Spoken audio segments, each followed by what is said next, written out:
Salut tout le monde, c'est Atomium et bienvenue dans cette nouvelle chronique de l'univers du jeu indépendant. Et donc cette semaine on va s'intéresser à un jeu qui est en phase bêta, un jeu qui est actuellement pas tout à fait fini. En revanche vous pouvez télécharger directement sur leur site cette version bêta, donc qui est disponible sur PC. Ça s'appelle Platformins, c'est un jeu qui fait la part belle au rétro gaming, ce que vous allez voir immédiatement. Platformins est un Metroid-like développé par Magico Gaming qui fera plaisir à tous les amateurs de rétro. Vous contrôlez un personnage armé jusqu'aux dents qui va évoluer dans un monde ouvert divisé en plusieurs environnements, entourant une zone centrale qui fera office de base. C'est ici que vous trouverez vos objectifs, avec également un magasin pour améliorer votre perso et votre inventaire, un coffre, un point de sauvegarde et aussi un téléporteur. Ce dernier vous permet de retourner dans des zones déjà visitées via des portes que vous devrez activer. Visuellement parlant, c'est de la bonne 2D à l'ancienne, fluide à souhait, de quoi promettre un titre fait comme à la bonne époque. On retrouve également quelques influences, que ce soit du côté Metroid ou Metal Slug. Maintenant la question est, vous plaira-t-il? Eh bien vous allez voir ça de suite avec un peu de jeu commenté en direct.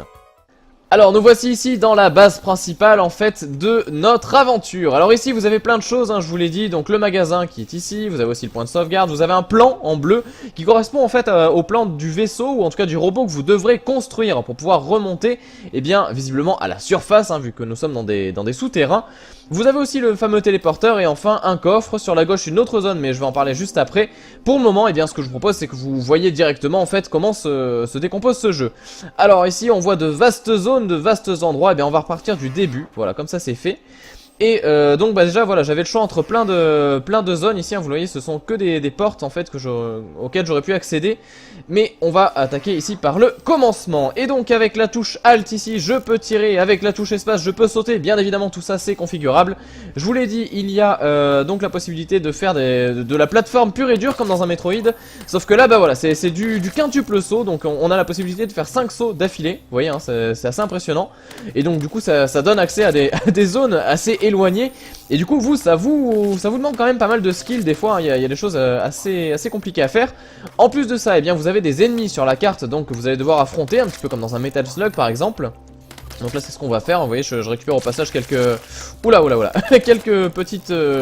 quelques monnaies, un petit peu d'argent, quelques dollars, voilà c'était le mot que je cherchais.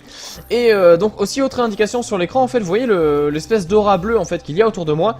Non seulement c'est l'aura qui me permet d'avoir on va dire accès visuellement à toute la carte, donc c'est ça qui va faire que le brouillard va disparaître petit à petit. Et donc au plus cette aura sera grande, au plus j'en verrai. Sauf que le truc qui est assez intéressant c'est que c'est aussi un indicateur de votre santé, c'est-à-dire que lorsque l'aura est on va dire très vaste, très grande, c'est tout simplement lorsque vous avez votre santé qui est au maximum et vice versa. Donc ça va vous permettre d'avoir une indication très rapide sur votre état de santé, ce qui est au final une bonne chose visuellement parlant. Je trouve que ça donne ça donne un cachet particulier et ça fait plaisir. Alors là vous voyez en plus que quand je retourne dans la zone centrale, dans ce cas là ça me permet de recharger ma santé, ce qui est donc aussi un petit peu, on va dire, ça simplifie un peu le jeu. Mais pour le coup c'est pas plus mal parce que des fois vous avez quand même la possibilité de crever assez rapidement, ce qui est quand même assez difficile. Oh là là, il a failli me tuer lui aussi, non mais c'est pas possible. Alors on va récupérer quelques objets comme ça dans notre quête principale. Donc la bêta vous donne la possibilité d'avancer un tout petit peu dans l'aventure, mais c'est surtout l'occasion de tester on va dire le gameplay et de voir un petit peu le visuel du jeu, aussi un petit peu ce qu'il propose en termes de musique, dont on reparlera tout à l'heure. Là j'ai plus d'énergie, je vais sûrement mourir. Oh là là là là, oh là là là là, c'est vraiment limite. Et voilà, comme ça je suis mort, c'est réglé. Gros fail, c'est pas grave. Et donc du coup on va pouvoir aller récupérer nos objets ici. Donc vous voyez tout l'inventaire est tombé. Et du coup il va falloir que j'aille le récupérer, sinon c'est peine perdue pour moi. Alors on va y aller, non c'est pas dans cette direction là, c'est plutôt l'autre.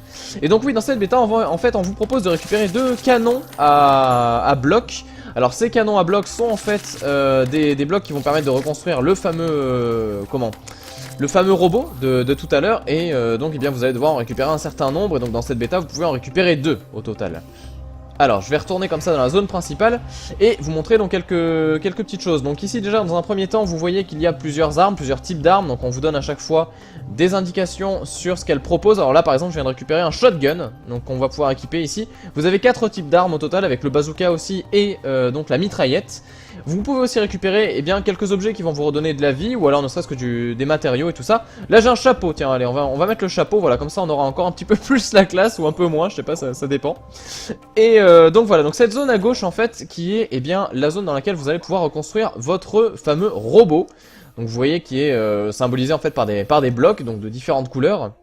Et là bah par exemple, regardez si je fais F1, du coup j'ai le canon qui me permet d'envoyer des blocs rouges. Et donc du coup je vais pouvoir reconstruire comme ça très simplement le vaisseau, vous voyez, hop là. Voilà, et donc je peux en faire comme ça quelques-uns. Alors bon bien sûr là j'ai pas toutes les couleurs, donc ça veut dire que ça va être très compliqué de finir le vaisseau. Mais au moins eh bien je peux l'entamer un petit peu. Hop là, voilà, encore un petit peu dans ce sens-là. Et donc bah, le but, en fait votre quête principale, visiblement, d'après ce qui est en tout cas énoncé sur le site web des développeurs, eh bien ce sera de reconstruire ce robot pour pouvoir eh bien, sortir de cette zone un petit peu... On va dire à risque hein, quand même, hein, parce qu'on voit bien que c'est c'est assez hostile. Et voilà, ce sera le but de cette aventure. Donc ça a l'air assez simple comme ça, mais au final, ça fait, je pense, plaisir à tous les amateurs de rétro gaming. Moi je sais que c'est un petit peu ma tasse de thé en termes de jeu.